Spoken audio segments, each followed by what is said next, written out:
Welcome to Marketplace Tech Bytes. It's our weekly roundup of some of the big stories in tech, and maybe some you missed. I'm Meghan McCarty, Carino. This week, it's all about tariffs. We'll get into the shifting landscape for devices, plus all those e-commerce platforms that rely on cheap imports from China. And what does it all mean for the AI boom? Here to discuss all that is our regular contributor, Paresh at Wired. Hey, Paresh, welcome back. Good to see you. Hey, good to see you too, Meghan.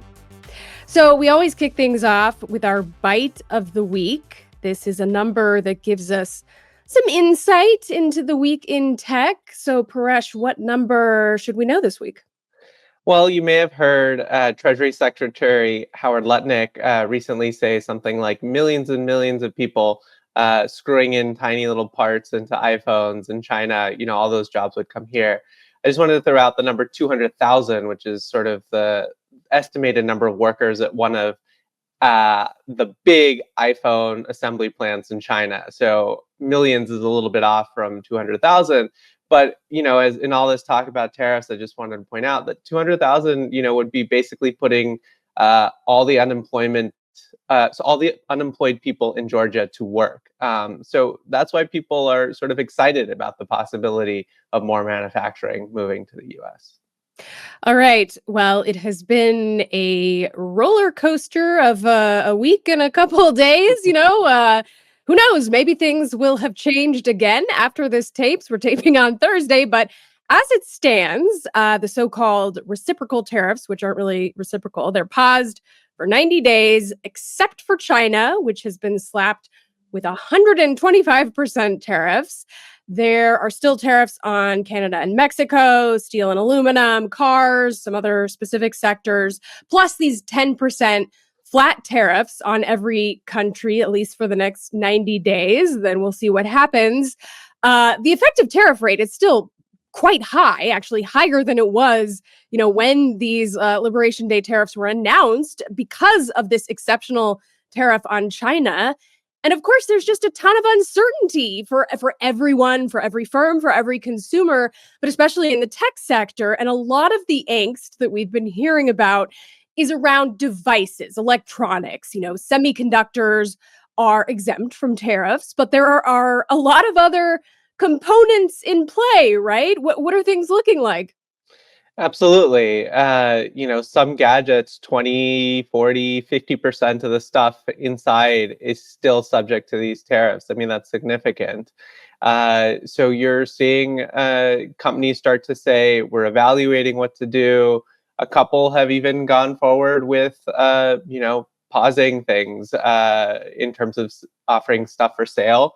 I don't think we've seen a ton of price hikes yet, but Wired reached out, my colleagues, to over 70 brands, and most of them said they were still evaluating things.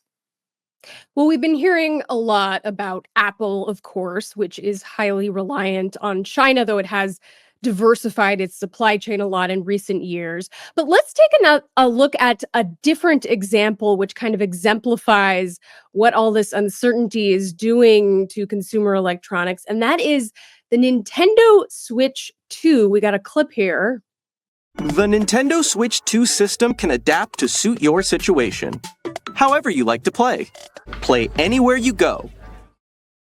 So Nintendo was set to start taking pre-orders on these devices in the US on April 9th, but the company delayed that in the wake of the kind of original tariff announcements last week. A good portion of these consoles are manufactured in Vietnam, some in China, some in Cambodia.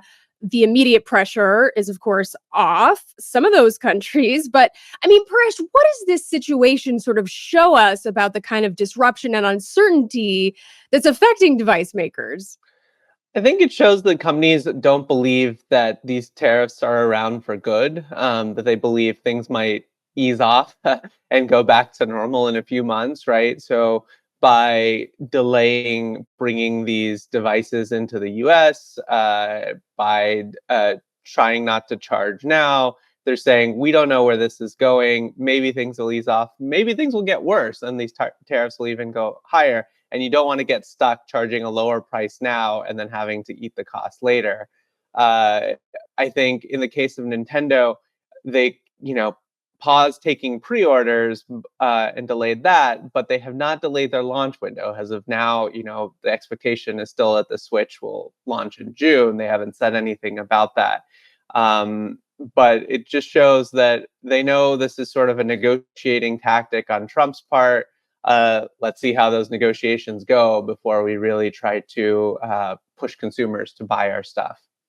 Right. We've been hearing a lot about, a number of companies, including Apple and Nintendo, reports that they've kind of been trying to stockpile devices, get these like giant airlifts of devices sent over to the United States as quickly as possible.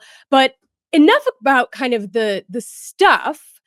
Let's talk about some of the platforms that sell stuff, especially e-commerce platforms that are either totally or very highly reliant on these very low-cost goods from China that are now subject to these enormous tariffs. Shein, Temu, Amazon.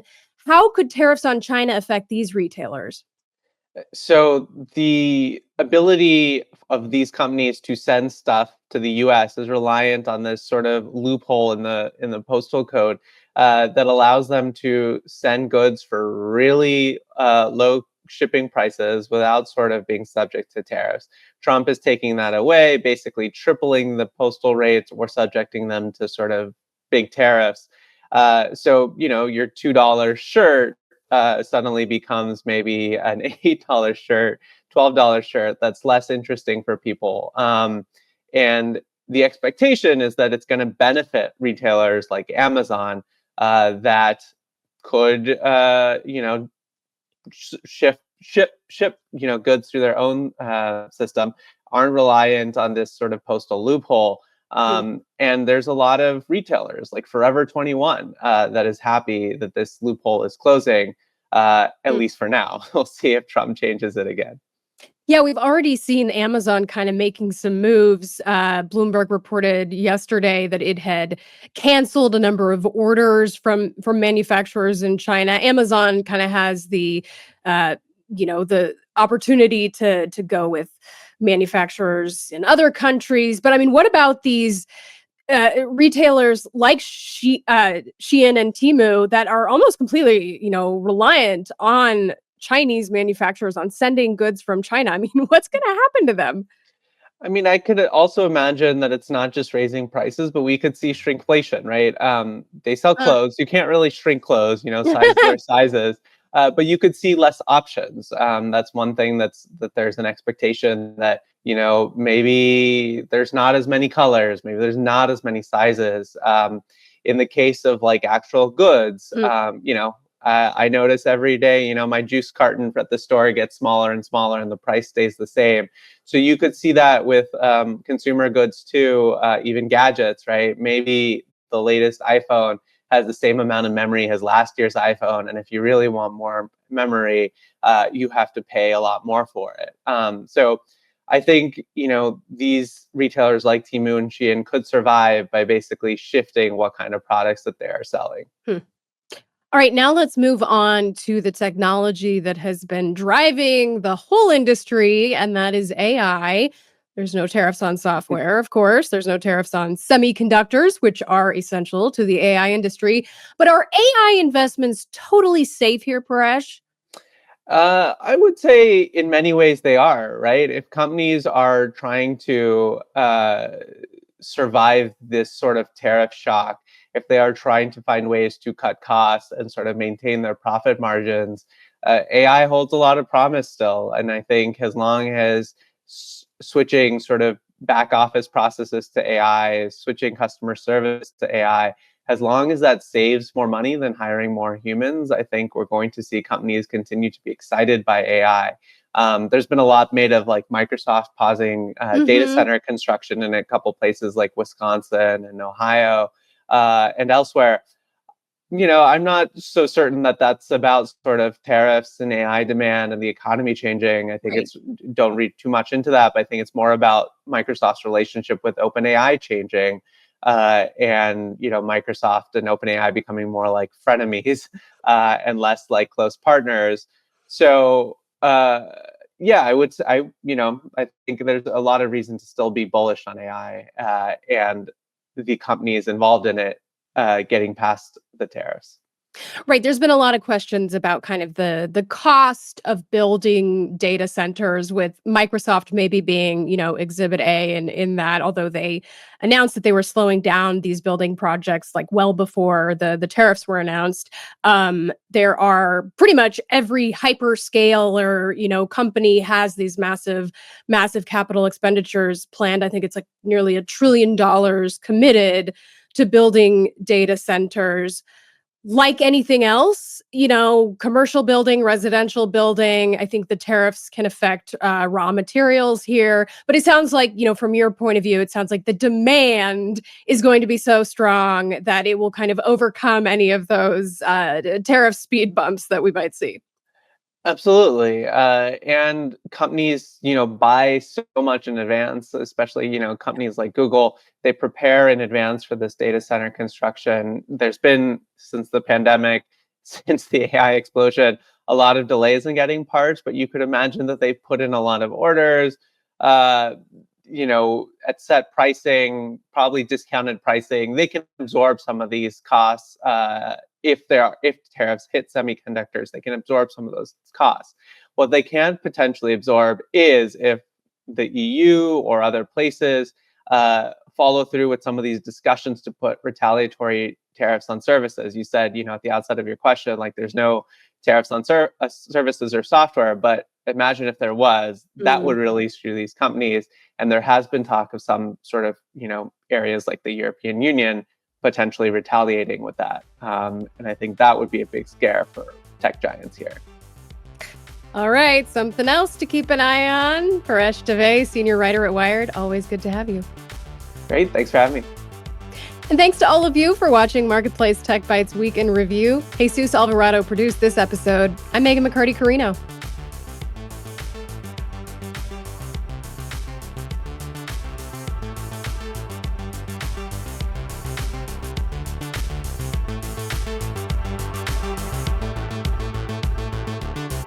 This is APM.